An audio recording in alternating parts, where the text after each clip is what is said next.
समय पहले की बात है, अफ्रीका में एक किसान होते हैं जो बहुत ही ज़्यादा अपने जीवन में खुशी होते हैं।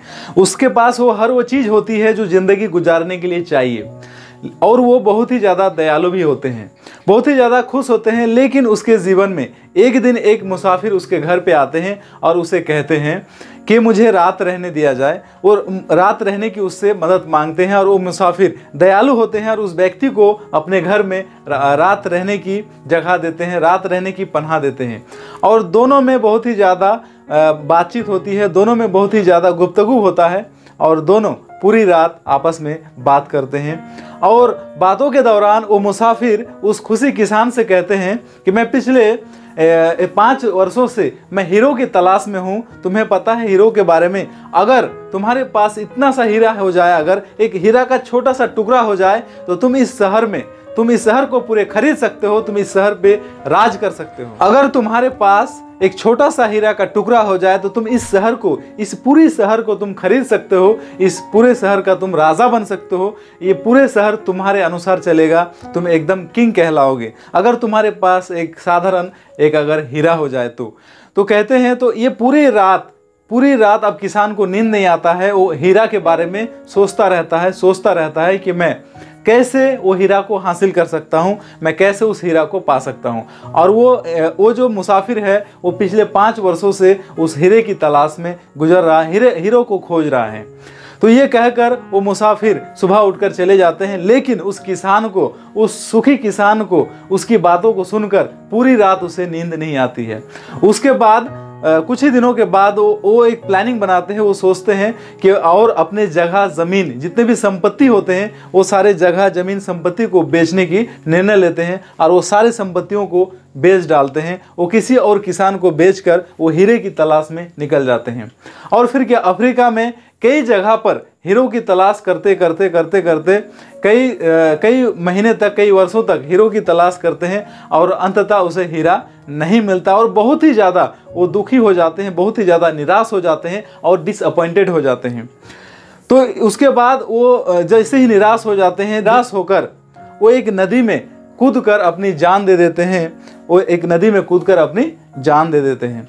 उसके बाद वो जो मुसाफिर उसके घर में आया था, फिर वो मुसाफिर काफ़ी दिनों बाद फिर उसी घर में आते हैं, और उस जो दयालु किसान थे और खुशी किसान थे उससे मिलने के बारे में सोचते हैं।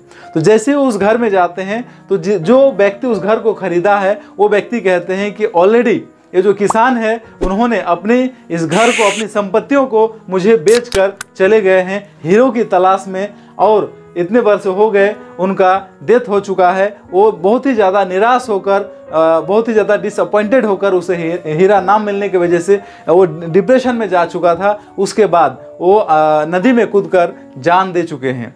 तो इस बात को सुनने के बाद मुसाफिर जैसे ही इस बात को सुनता है कि वो किसान जो है, सुखी किसान, हीरो की तलाश करते करते निराश होकर, हताश होकर वो जो है नदी में कूदकर जान दे चुके हैं, तो उसे बहुत दुख होता है उस मुसाफिर को।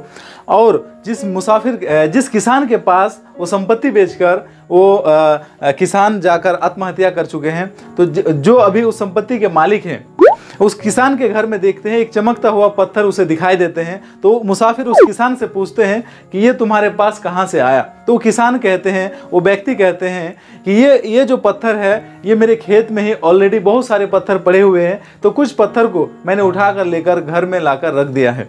तो उस मुसाफिर को समझ में आता है कि ये पत्थर नहीं, ये हीरा है। तो उस किसान से कहते हैं कि ये पत्थर नहीं है, ये हीरा है। तो वो जो किसान है उसकी बातों को सुनकर वो हंसते हैं, और उसे फिर उसकी बात को कंफर्म करने के लिए, उसकी बात को 100% साबित करने के लिए वो उसे सोनार के पास लेकर जाते हैं। उसे परखने के बाद, जांच के बाद, इंक्वायरी करने के बाद रियल में पता चलता है कि वो रियल में वो सारे हीरे हैं। उसके बाद वो मुसाफिर को बहुत ही ज़्यादा दुख होता है कि ऑलरेडी सुखी किसान के पास ऑलरेडी उसके खेत में हीरो से खेत भरा हुआ था, लेकिन उसे हीरा दिखाई नहीं दिया। उसके बाद वो कूद कर नदी में जान दे दिया। दोस्तों, मोरल ऑफ द स्टोरी क्या है? मतलब इस कहानी से, हीरो की खोज की कहानी से हम और आप क्या सीख सकते हैं? कहते हैं ना कि दूसरों की जो खेत की घास है वो हमेशा हरी लगती है, मतलब दूसरों का खेत का घास हमेशा हरी लगती है। और यहाँ पे एटीट्यूड ही है जो चीज़ों में डिफरेंस पैदा करता है। अपॉर्चुनिटी हमारे आसपास ही होती है, लेकिन हम लोग अपॉर्चुनिटी को खोजने के लिए बाहर जाते हैं। हमारे आसपास ही अपॉर्चुनिटी अवसर ऑलरेडी मौजूद होते हैं, लेकिन हम उसे इंक्वायरी नहीं करते, हम उसे देखते नहीं हैं। हम लोग हमेशा बाहरी दुनिया, बाहरी चीज़ों के ओर जाते हैं। और लालच बुरी बला है।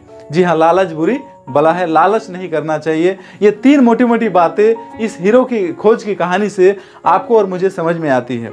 अगर आपको इस कहानी से अगर आपको कुछ और समझ में आती है और कुछ नया सीख मिलता है, तो आप इस वीडियो के नीचे कमेंट में जाकर आप अपनी सुझाव, आप अपनी लर्निंग्स को ज़रूर शेयर कीजिए। और ये कहानी आपको कैसी लगी, ये कहानी आप दूसरों के साथ में ज़रूर शेयर कीजिए। मैं इसी तरह का मोटिवेशनल स्टोरी में आपसे मिलता रहूँगा।